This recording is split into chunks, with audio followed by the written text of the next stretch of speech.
This video is going to be a film study look at Carlton Davis III, the Lions' new starting outside corner just after executing a trade with Tampa Bay to send the Lions' own third-round pick, which I think is a genius element to this trade, retaining picks 29, I think 61, and 73. In terms of Davis III, he's very experienced, long, 6'1", 6'2", really smart. Excellent man defender. We know the Bucs play a ton of man. As a Lions fan, you do as well, since those two teams faced off for 120 minutes this year. I would say borderline combative in man, not just competitive. And you'll see examples of him competing with St. Brown, Laporta, and Jamison Williams, three very different types of receivers, even though Laporta's a tight end in terms of a pass catcher. And Carlton Davis III competes with all three of them, provides tight coverage in all of those situations. Have I seen him get targeted a lot? To be honest with you, no. The Atlanta Falcons and the Indianapolis Colts were the two teams that did attack their right side of the field, or the Bucs' left side. Carlton Davis generally plays left side corner, occasionally traveling in third down situations when the Bucs were going to give away their coverage pre-snap and just basically tell you that they're playing man. If you're going to rely on PFF as the sole arbiter of evaluating players, you're way off base. This guy can play. He's super smart in zone coverage, very physical in man. I think I have 3 across the 5 games of film that I have of him, including the 2 Lions games, so really it's 7. I think I have 3 penalties called on him. 1 for illegal contact downfield, 1 for a face mask on Josh Reynolds in the playoff game, and I think the third one was a DPI. I still would expect Brad Holmes to address outside corner in the draft, along with defensive end, outside linebacker, even though they signed Marcus Davenport today. It took me a long time to produce this video. My apologies. Too long to get into the film. I'm going to try to show you how versatile he is, how good in coverage Carlton Davis III is, and hopefully assuage any concerns you may have about the pick. Again, or about the trade. Again, he's generally going to be located on the left-hand side of the screen. Playoff game, divisional round, 1st and 10, and trying to change direction. Carlton Davis III has the speed to keep up with Jamison Williams. Can he run stride for stride with him in terms of overall speed? No, I think Jamison Williams wins a foot race. But play speed and ability to baseball turn here and turn back to the sideline and then keep up with Jamison Williams, I think is notable. Jamison Williams generally is a guy who's going to beat people on vertical routes. You and I both know that from all the film that we each watch of the Lions. Carlton Davis III can cover him on a vertical. 3rd and 2. Same game. There's St. Brown. This time, Davis is over on the right-hand side in the slot. He's not a nickel corner. He's an outside corner, but they move him over top of St. Brown. In some of these man situations, it's a 3rd and 2. Jared Goff is going to him. It's a completion. I'll give you the end zone angle of this so you can see. Davis is very physical, and he matches up against multiple different types of receivers. Here you've got a smaller, even though he's extremely strong and powerful in St. Brown, a smaller receiver in the slot versus a longer, more athletic speedster type with Jamison Williams. And you'll also see him match up with Sam Laporta in this video. Week 12 against the Colts, one of the few other teams that actually went at Carlton Davis in terms of throwing to their right. The Bucs left, back shoulder fade attempt by Minshew, and Davis is able to get a pass defense. His passes defensed over the course of his career have gone down. I think it's also related to the number of games that he played in. I think he had 1 season with 18 passes defensed and 1 season with 19. This past year, only 9. A couple of interceptions this year. This one kind of looks like it's supposed to be an out to Josh Downs.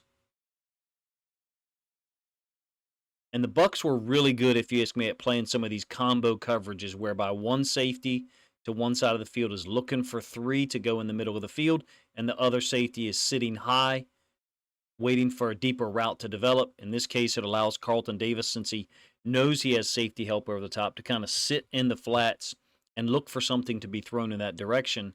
In this case, Gardner Minshew pretty much throws the football right at him. Josh Downs kind of sat down his route instead of expanding it more towards the sideline.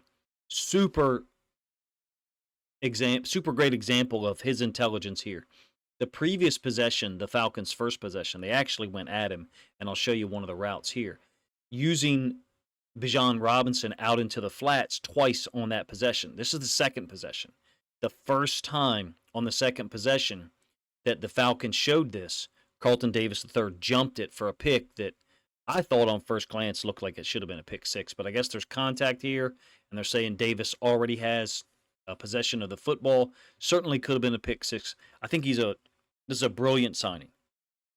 For the fact that the Lions still retain their first, second, and then the early third round pick that they gained because of the trade with the Vikings. To get a starting, have you seen Cam Sutton make that play right there? No, and I like Cam Sutton. I don't think he's necessarily going to be the starting outside corner for the Lions next year, depending on who they're able to acquire in the draft. This is a different caliber corner. This is not the same level of corner as Cam Sutton at all, in my opinion, even though both of those guys are longer, leaner, more physical corners. 2nd and 6, wild card round. Thought he played really well against the Eagles, wasn't targeted much at all. And when you watch 7 games, including the 2 Lions games against the Bucs, when you watch that many games, I watched them in about 3.5 hours tonight, you start to get a sense that teams didn't throw to that side as often. This is complete underneath to Jones.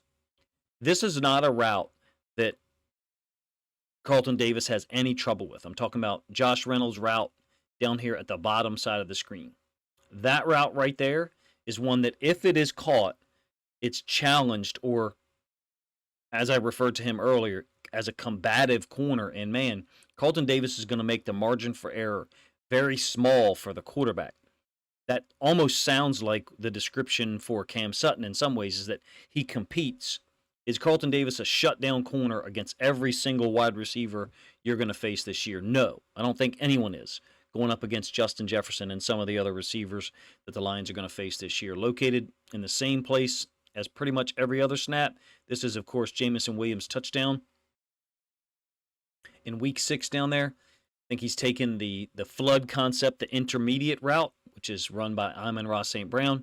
I didn't like this coverage the first time I saw it. I still don't here. Running Winfield down and then expecting the backside safety to run with a vertical. Is it possible that Carlton Davis III is supposed to help defend the outside portion of this route? If he does, then I don't know who defends this intermediate route to St. Brown. You, of course, have a defender in the window for the throwing lane from Jared Goff. If you recall, this is a 3rd and 10. To give up this route, this touchdown, from a Bucs perspective at that time, had to be disappointing. I think you'd rather force them into the throw to St. Brown. I do not think, however, that Carlton Davis III was the guy who was responsible for it. One of the few situations where in man coverage, I've seen a bigger, longer receiver beat him, not necessarily with physicality. Drake London, an underutilized young wide receiver for the Falcons, beats him on this kind of post corner out to the outside, 26-yard gain. Pretty clean win, if you ask me, which doesn't occur that often, at least in the film that I've seen. I would recommend to you or suggest to you as a Lions fan to go ahead and check other content creators, the plays that they're showing. I think I've got 17 plays queued up for you, so you can kind of make your own conclusions as we go. I want to highlight the handful of plays against the Lions, and this is one where he's not involved in the direct coverage. It's a 3rd and 4, Week 6 completion to St. Brown. Where's a snag flat concept down to the bottom side of the screen, and Davis is helping out with the tight end. I think it's Brock Wright sitting down here. You got the shoot or flat route down to the bottom. The awareness, if you ask me, to get involved in this is what you want. You want to force multiplier, guys who can get involved in plays that on paper maybe they're not supposed to. This only really happens because Davis understands my guy is covered. It's not his man. It's a zone concept. He's covered. So I'm going to go ahead and leave him and identify some other route to get involved, basically find work. And you can do that when you're able to keep eyes on the quarterback and the receivers at the same time. I think you've got a really experienced veteran who adapts in the middle of the play, and he's capable of playing physical press man, if you will, coverage. All press man in 2024 doesn't look like press man used to. Things are drastically different, partially because of the rule set. Even though the rules are heavily weighted towards the offense, Carlton Davis III is a guy who plays as if it's like 2008. He's willing to get his hands on people. The whole Bucs defense is, when I say borderline combative, I intentionally searched for a word tonight that was competing on steroids or competing to the third power, because Davis is a guy who's willing to get his hands on people and live with the consequences. Same play I showed you earlier, the 3rd and 2. I'll give you the end zone angle so you can see the level of execution that has to be involved, and St. Brown actually kind of double catches this. If you can't tell by the sound of my voice, it's the same play, end zone angle, by the way. 3rd and 2, St. Brown lined up in the slot to our left, off screen to our left. They've brought Davis over. If you can't tell by the sound of my voice, I really like the trade. I think it was brilliant stuff by Brad Holmes in the front office, bringing in a reliable veteran. The only concerns I guess I would have is the $14.5 million salary, but it's his final year of his deal, number one. And number two, the fact that he did miss 5 separate games this year. I think 2 of the games was back-to-back, but it's not like there was one injury that caused him to miss 5 games. I don't know the details or what it was. I really don't care. He plays in a consistent 12 to 13 to 14 games per year, so it's quite possible that you're going to have a couple of weeks this year when he's not on the field. This is a 3rd and 4. Up here, he's going to end up being matched up against Sam Laporta. Gibbs motions down. They blitz the slot defender. And again, you see an example of the margin for error being very small for the quarterback and the receiver. End zone angle, same play. I think will give you a better idea.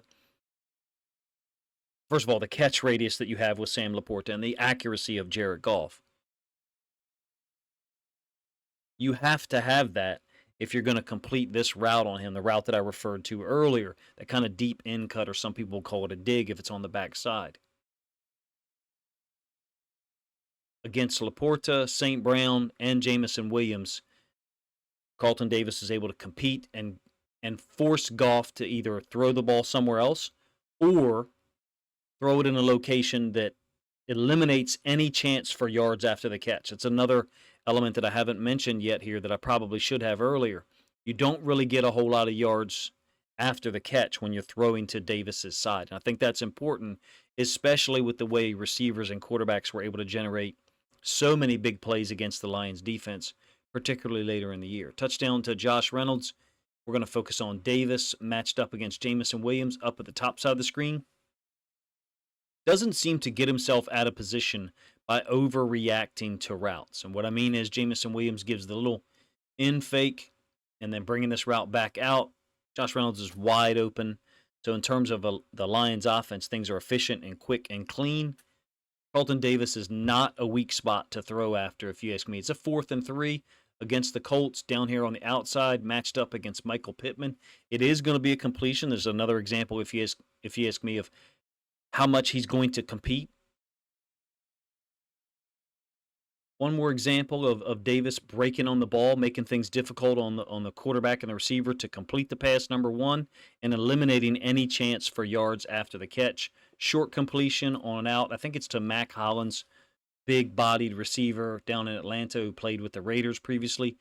Nice tackle for a 4-yard gain. Is he a great tackler against the run? No, I have not seen evidence of that on film. Is he as underperforming as a tackler as has been mentioned so far in some of the evaluations? No, I don't believe so. A couple of penalties here. This one is a hands to the face against Reynolds up at the top side of the screen. From a Bucs perspective, ruined a sack by Shaq Barrett, who was left unblocked on the play action fake. No penalty down the field generally for Carlton Davis. Did get another one. This is going to be against Pittman, who beats him on a similar route to what you saw Drake London shake loose for a 26-yard gain. The only difference is the timing is screwed up here because Davis ends up holding. You can see it very clearly right there with the right arm. Throws Pittman off his route. And then Minshew's throw is a little bit too far out in front. I will say I haven't seen him get beat by the same route multiple times in a game. This is a 3rd and 10. Pierce down at the bottom side of the screen against Davis. I didn't think that larger framed receivers gave him that much trouble at all, to be honest with you, but we do have a significant number of catches in this video from bigger framed guys. You got the DPI there, or a hold against Pittman, the 26-yard catch to Drake London at the right sideline. Here's a 9-yard catch on a 3rd and 10 by Alec Pierce. I feel like Davis's film study must be immaculate because he tends to know where the routes are going to go. It always seems like he's on the correct leverage side, even though in this case, once Minshew breaks the pocket, Pierce ends up being able to come downhill and find enough open space, and Davis couldn't keep up. Turns into a 4th and 1 that the Colts ended up converting.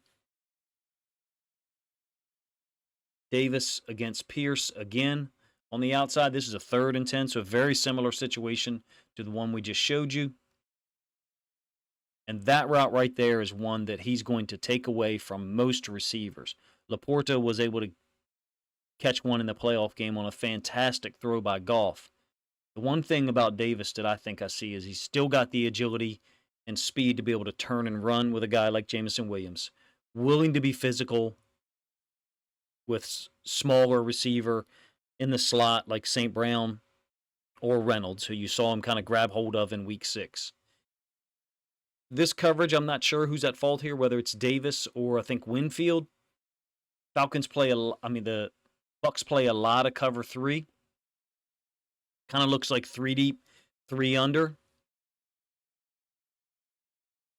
And the design of it is such that it's supposed to look like it could stay at that width in terms of the route. And then the receiver actually brings it closer in towards the right hash, drawing Davis in, and then Pitts is open on the wheel. I do suspect that if you're hot 2 in a 3 deep, 3 under coverage, and meaning you have the flat, you also have the wheel, but not sure whose fault it was. Just like to bring these things to the attention. And when I cover a game or when I try to go over plays from a game for a certain player, I feel like I have to show something like this, even if I'm unsure of who's at fault from a coverage responsibility standpoint. You guys let me know if you're as impressed by Carlton Davis by the film.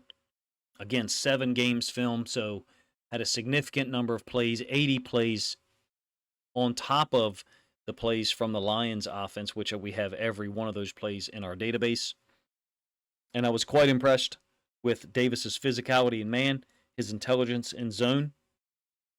I don't see him forfeiting big plays often. No disrespect intended to Cam Sutton. Carlton Davis III is not a guy who a team, even with their number 1 receiver, is going to scorch for 8 or 10 catches for 200 yards like we saw last year down in Dallas. Appreciate you guys' time, man. If you think other Lions fans would appreciate this film study look at the Lions' most recent acquisition in the defensive secondary, that is, then please consider grabbing a link to this video, sharing it out on social media to help this content get more reach.